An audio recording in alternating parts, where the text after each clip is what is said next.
మాజీ మంత్రి కాపు ఉద్యమ నేత ముద్రగడ పద్మనాభం కొద్దిసేపటి క్రితం హైదరాబాద్లోని సింధు హాస్పిటల్లో చికిత్స పొందుతూ మరణించారు. 1953లో కిర్లంపూడిలో జన్మించారు ముద్రగడ పద్మనాభం. 6 సార్లు ఎమ్మెల్యేగా, 2 సార్లు మంత్రిగా, ఒకసారి కాకినాడ పార్లమెంట్ నుంచి ఎంపీగా విజయం సాధించారు ముద్రగడ పద్మనాభం. ఉమ్మడి ఆంధ్రప్రదేశ్ రాజకీయాల్లో ముద్రగడ పద్మనాభం ఈ పేరు పరిచయ వ్యాఖ్యలు అక్కర్లేనటువంటి పేరు. నాటి నుంచి నేటి వరకు 3 తరాలు గుర్తుంచుకునేటువంటి పేరు. అనేక ఉద్యమాలు, అనేక పోరాటాలు, అనే ఉద్యమాలలో ఆయన పోరాటాల్లో మలుపులు ఎన్నో, గెలుపులు కూడా అన్నీ.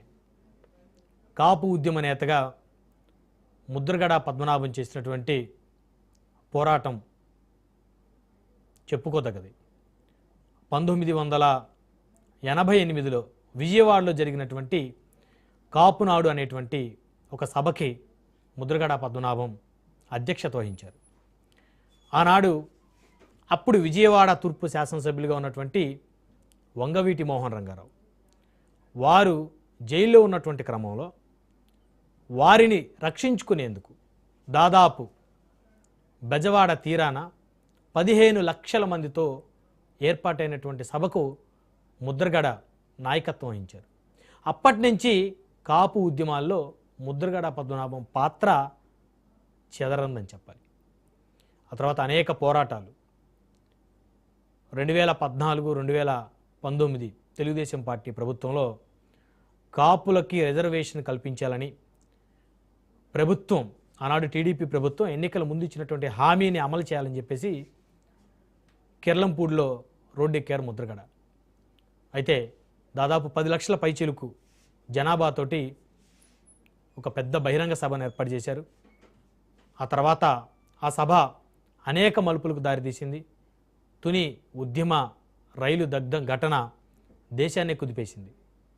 అలాంటి అనేకమైనటువంటి ఉద్యమాలకు నాయకత్వం వహించారు ముద్రగడ పద్మనాభం గారు. అయితే 2024 ఎన్నికలకు ముందు అనూహ్యమైనటువంటి రీతిలో ఆయన జనసేన పార్టీలో చేరతారు అనేటువంటి చర్చ దగ్గర నుంచి ఆయన వైఎస్ఆర్ కాంగ్రెస్ పార్టీ తీర్థం పుచ్చుకున్నారు.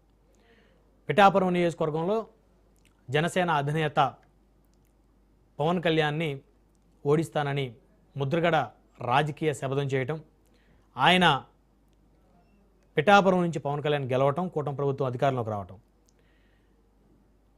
ఓడించకపోతే తన పేరు ముద్రగడ పద్మనాభరెడ్డిగా మార్చుకుంటానని చెప్పేసి ఆయన చేసినటువంటి ఒక శపథం 2024 ఎన్నికల ఫలితాల తర్వాత ఆయన ఏదైతే శపథం చేశారో ఆ శపథాన్ని, ఇచ్చిన మాటని నిలబెట్టుకునేందుకు ముద్రగడ పద్మనాభరెడ్డిగా పేరు మార్చుకొని మరొక సంచలనానికి తెరతీశారు. ఆయన రాజకీయ జీవితంలో అత్యంత నీతిగా, అత్యంత నిజాయితీగా బతికినటువంటి నాయకుడు ముద్రగడ పద్మనాభం.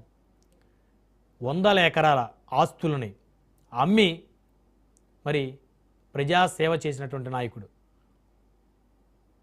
ఒక్క మచ్చ కూడా రాజకీయ జీవితంలో లేనటువంటి వ్యక్తి ముద్రగడ పద్మనాభం. ఎలాంటి అవినీతి ఆరోపణలు ఆయన దరిచేరలేదు. ఆయన పట్టిందే పట్టుగా రాజకీయంగా ముందుకు వెళ్ళినటువంటి పరిస్థితి. అలాంటి పరిస్థితుల నడుమ ముద్రగడ పద్మనాభం రాజకీయ జీవితం సాగింది. కొన్నాళ్ళు కాంగ్రెస్లో, అంతకుముందు ఎన్టీఆర్ మంత్రివర్గంలో మంత్రిగా, ఆ తర్వాత చంద్రబాబు నాయుడు ప్రభుత్వంలో కీలకంగా ఆయన ఉండటం, 2004 ఎన్నికలు చివరిసారిగా ఆయన గెలిచిన ఎన్నికలని చెప్పాలి. 2009 ఎన్నికలు చివరిసారిగా ఆయన పోటీ చేసిన ఎన్నికలని చెప్పాలి. 2009 ఎన్నికల్లో పిఠాపురం నుంచి కాంగ్రెస్ పార్టీ అభ్యర్థిగా పోటీ చేసిన ముద్రగడ పద్మనాభం తొలిసారి ఓటమి చెందారు. అక్కడి నుంచి ఇక ఆయన రాజకీయ జీవితానికి బ్రేక్ పడింది. ఆ తర్వాత ముద్రగడ పద్మనాభం రాజకీయంగా పోటీకి విరమించుకున్న పరిస్థితి, కాపు ఉద్యమాన్ని తీవ్ర స్థాయిలో తీసుకెళ్లినటువంటి పరిస్థితి.